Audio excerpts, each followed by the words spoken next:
उत्पत्ति 28, 1-22।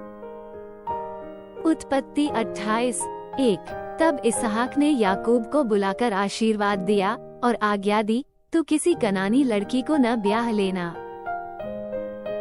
उत्पत्ति 28, 2। पद्दनराम में अपने नाना बतूएल के घर जाकर वहां अपने मामा लाबान की एक बेटी को ब्याह लेना। उत्पत्ति 28, 3। सर्वशक्तिमान परमेश्वर तुझे आशीष दे और फलवंत करके बढ़ाए और तू राज्य की मंडली का मूल हो। उत्पत्ति 28, 4। वह तुझे और तेरे वंश को भी अब्राहम की सी आशीष दे कि तू ये देश जिसमें तू परदेशी होकर रहता है और जिसे परमेश्वर ने अब्राहम को दिया था उसका अधिकारी हो जाए।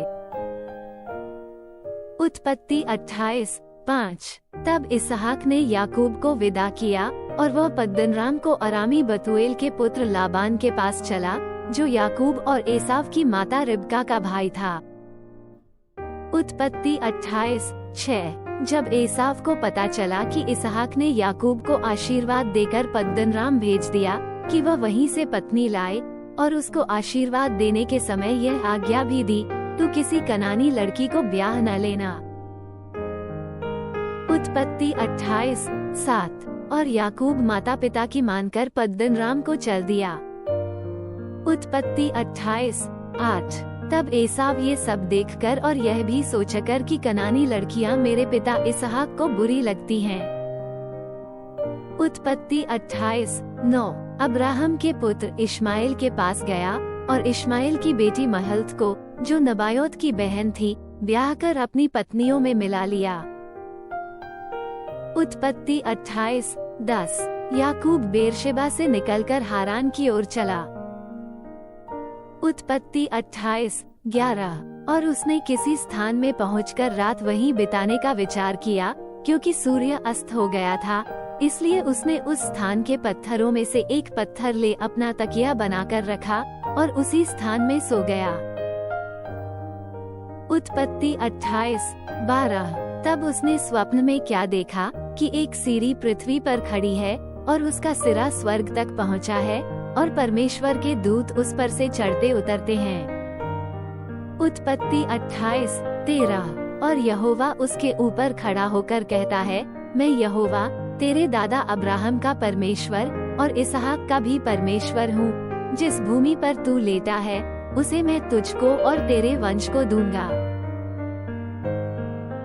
उत्पत्ति 28, 14। और तेरा वंश भूमि की धूल के किनकों के समान बहुत होगा और पश्चिम, पूरब, उत्तर, दक्षिण चारों ओर फैलता जाएगा और तेरे वंश के द्वारा पृथ्वी के सारे कुल आशीष पाएंगे।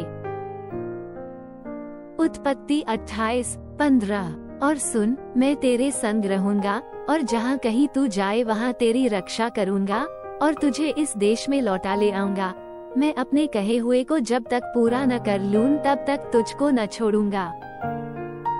उत्पत्ति 28, 16। तब याकूब जाग उठा और कहने लगा, निश्चय इस स्थान में यहोवा है और मैं इस बात को न जानता था। उत्पत्ति 28, 17। और भय खाकर उसने कहा, ये स्थान क्या ही भयानक है। ये तो परमेश्वर के भवन को छोड़ और कुछ नहीं हो सकता, वरन ये स्वर्ग का फाटक ही होगा। उत्पत्ति 28, 18। भोर को याकूब उठा और अपने तकिए का पत्थर लेकर उसका खंभा खड़ा किया और उसके सिरे पर तेल डाल दिया। उत्पत्ति 28, 19। और उसने उस स्थान का नाम बेतल रखा, पर उस नगर का नाम पहले लूज था। उत्पत्ति 28, 20। याकूब ने यह मन्नत मानी, यदि परमेश्वर मेरे संग रहकर इस यात्रा में मेरी रक्षा करे और मुझे खाने के लिए रोटी और पहनने के लिए कपड़ा दे। उत्पत्ति 28, 21।